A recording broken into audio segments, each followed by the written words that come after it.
Welcome back to the Tool Crib. Today we're going to be talking about how Leatherman could build the ultimate Leatherman Surge. So on the table here, I've got a selection of Leathermans as well as a couple of Victorinox in order to highlight where I think that Leatherman can really improve the Leatherman Surge. So this is my modified Leatherman Surge, and it's actually pretty dirty right now. I've been working a lot, and it has been in some pretty rough conditions, so I really need to dismantle it and get it cleaned up. But I've modified this one, and I want to show you some of the modifications that I've made on this one. In fact, I have a video series of the mods that I did on this particular tool in order to incorporate some of the things that I wanted in there. Now, here on the table, I have a pretty exclusive Leatherman. This is one of 100. This is the Tom Sachs edition. The reason I have this one out here is because one of the things that they did with this tool, and one of the things that they've done with the newest release from the Leatherman Garage with the Leatherman Dark Side, is that they include scale tools. Now, with this one, it has one more tool than I believe the Dark Side has, but this is something that I think could be moved over into an ultimate Leatherman Surge. So with this tool, you have a pair of tweezers that are integrated into the housing there, where they have a built-in slot especially for them. I love that. They also have a straight pen, which I think is incredibly useful. It's a couple of tools that you'll find on standard Victorinox knives. I think those were great additions. The other two tools that lock in with the exterior tool locks, the first one is a ballpoint pen holder.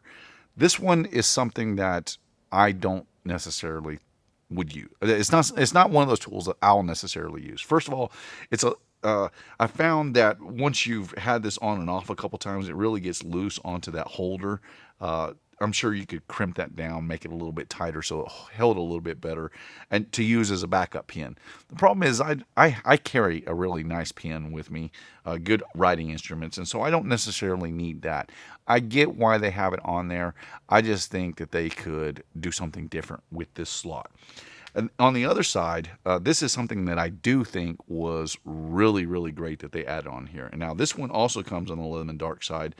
This is a Carbide Scribe. Now, you have to treat it right because carbide is really brittle, but it's also very hard. And so this allows you to make really fine scribe lines, which is exactly what a scribe is for. You just have to take care of it. And the fact that you have that integrated into the scale tools and being able to lock it into with those exterior tool locks and carry it on board, I think is fantastic.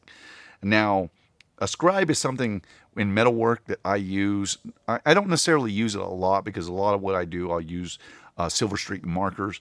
But every once in a while, you have to have some really precise lines for layout, and a carbide scribe is the absolute best way to do that. So those are a couple of the tools that they added in here, which I think are just awesome that they put into this tool. And if I remember right, this one has to go on this side. So that one just locks into place with those exterior tool locks. And then on the other side, you have the ballpoint pen holder. Now, those are tools that I think, I don't know how difficult it would be to add in the ones that remove. But with your standard, let me just bring in the regular Leatherman Surge here real quick. With your standard tools with the Leatherman Surge, this would be pretty easy to add in all those slots for micro bit holder. I don't ever use that retractable lanyard loop in the Surge. In fact, I took it out of this one. So they could add in slots for the pen, the tweezers, and then they would have to re-engineer it to come up with that carbide scribe to be able to put it into the Surge so that it held in there correctly and worked correctly in the end. Obviously, they can do it. It's whether they choose to do it or not. Now, with the last slot, I don't necessarily think the ballpoint pen is the best way to go. Here's the first edition from the Leatherman Garage. This is the Leatherman Mr Crunch. And we're going to talk about a couple of the tools that they added to this tool that really made this one unique, apart from its pliers, which I don't think are necessarily practical in a real world application. But what they did is they redesigned the micro bit driver, and they have a new chisel. Now, this is one tool that I think they could find a way to integrate it so that you had a slot holder for the micro bit driver. It's not something you would necessarily be able to carry on board, with you, but you could, I mean, it may be possible, but you could keep it in a separate bit carrier where you would have a slot to slide it into and then be able to use your tool as the handle for that micro bit driver. I know a lot of people like that particular tool. Now, another thing that they did, they added in, and this is, I've got it, this happens to be the MX, the Swiss Tool Spirit MX, which is for the interior tools going to be the same as the other Spirit models, where they have this is a tool that I love in the Spirit MX, where they include a front cut chisel, then a side cutter, and then they have the cable cutter and then a little wire cutter. The wire cutter is not necessarily something you need to change into the Leatherman because it has, I find that the wire, or excuse me, I said wire cutter, I meant wire stripper. I find that the wire stripper in the regular Leathermans works really, really well, and you'll find it with your can opener. So that's not something that I think that they necessarily need to bring over. But I got the Leatherman Free P4 here too. Now, this is something that one of the few highlights for me when the P4, the P series came out, was the fact that they had a little chisel on the front, or scraping tool on the front of the serrated blade. This is something that I thought was really, really well done. I love the fact that they added that in there. The only problem with this one is I think they should have made the angle so it angled the other way. And the reason I say that is because then you would still be able to use it as a draw cutter. So on the regular Surge and Wave Charge, you have it so you have a point up at the top of that blade where you can use it for a controlled draw cutting. And if they would have angled that chisel point in the opposite direction and not made it as steep, it would work really, really well as a scraping tool and still have the functionality of that point for a draw cutter. Something that I would love to see them do with this blade. Another thing that I would like to see them do, and it's in this tool, and it's something that I've modified into my tool because as a millwright, I use this a lot. So as a millwright, I do everything from welding to painting and cleaning and all kinds of stuff.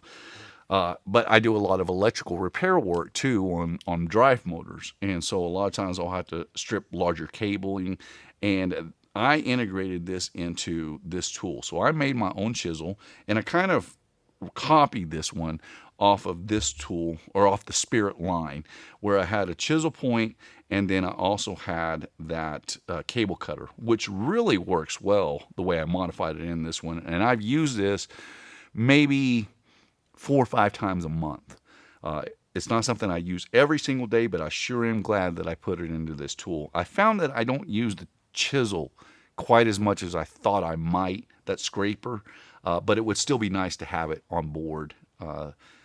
And I think, here's what I'm thinking. Apart from the scale tools that we were talking about earlier, which I really believe they can integrate all those scale tools into a premium Surge. The one thing that I would love to see them redo is the standard blade, wherein, and I've got the electrician out here from Victorinox as well, because this is how I think they can integrate this. First of all, I get a lot of use out of the serrated blade, and I know a lot of people don't necessarily, but it's great for cutting man-made materials, ropes, synthetic fibers, stuff like that. So I find the serrated blade to be a tool that I use a lot on the job site. And so I don't want to see it gone.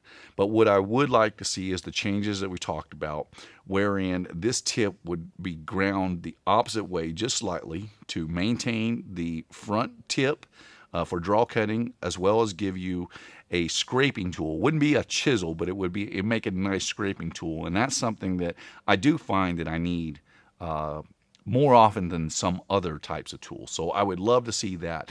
But at the base of this tool, if they were to grind in this the same style or similar style of cable cutter right at the base of that knife, I think that would be fantastic. You would still be able to use this as your serrated blade because there's still plenty of length there for cutting rope, draw cut, chisel, or scraper, and electrician's blade or cable cutter into that. That would be absolutely fantastic for me. And then being able to add in some of the scale tools, especially the Carbide Scribe, but the straight pin, the tweezers, and a micro drive holder, not necessarily the full micro driver in a slot, a removable slot, but in a micro drive holder into the end of this. And you would have pretty much, it would be an awesome surge. Yeah, it would be very, very awesome. Now, let me pull these down here, and I'm going to show you how I modified my surge in comparison to what the old or the regular surge is. So let me get this opened up here. Now, I left a lot of tools, but I also added a tool to this one. And to do that, I had to do a lot of grinding and profiling on my surge in order to make this work. So what I did was I switched the main driver here, and I had to grind this and the housing here a little bit to move them over onto the same side so that my screwdrivers were on the same side. I really like that configuration where they're both on the same side. Now, on the opposite side, I had to profile the awl down a little bit thinner, and I moved over the combination tool to this side, which I like. The combination tool on the surge is something that I use a lot.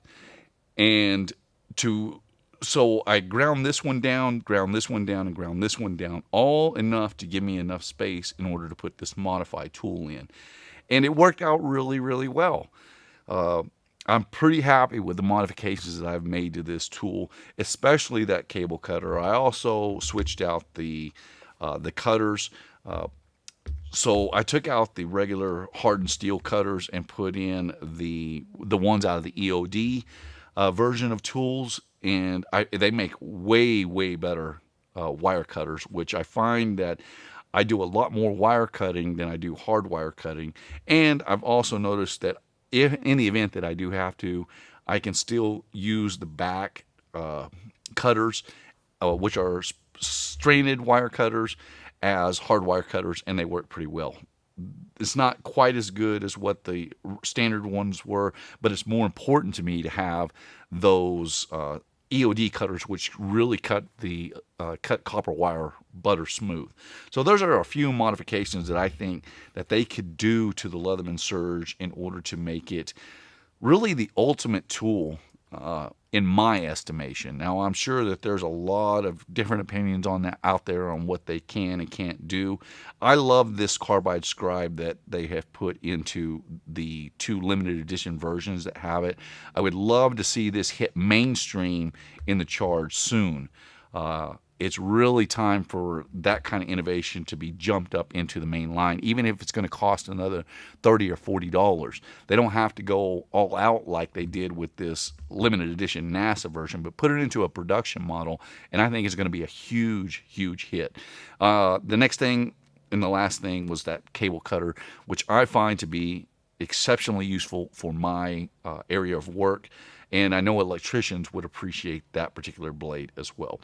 So these are some of the modifications that I think that they could do to make the ultimate Leatherman Surge. I'd love to hear your guys' thoughts on what you think they could do to modify the Leatherman Surge to make it your ultimate multi-tool. My name is Ben. You've been watching the Texas Tool Crib. I appreciate you watching, and I'll see you in the next one.